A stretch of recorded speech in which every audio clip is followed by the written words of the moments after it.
In this video, we'll show you how to use time quantization. In the past two videos, we've explained how to record MIDI with MIDI controllers. If you record MIDI notes by playing them, your timing might not be perfect. To correct this, you can apply time quantization. This will adjust the timing of your notes to the rhythmical grid. After recording, click on the right lane in the channel rack or press F7 to open the piano roll. Select the notes you want to quantize. Now click on the tool menu and select quantize, or use the dedicated keyboard shortcut. Select your quantization grid. 1/16 is often a good default.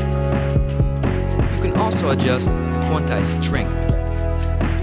A setting of 100% will create a perfect timing. A lower setting will place the notes in between where you play them and the perfect position, to keep a human feel instead of a more robotic one. To quick quantize a selected item, select Quick Quantize from the tool menu, or use the dedicated keyboard shortcut.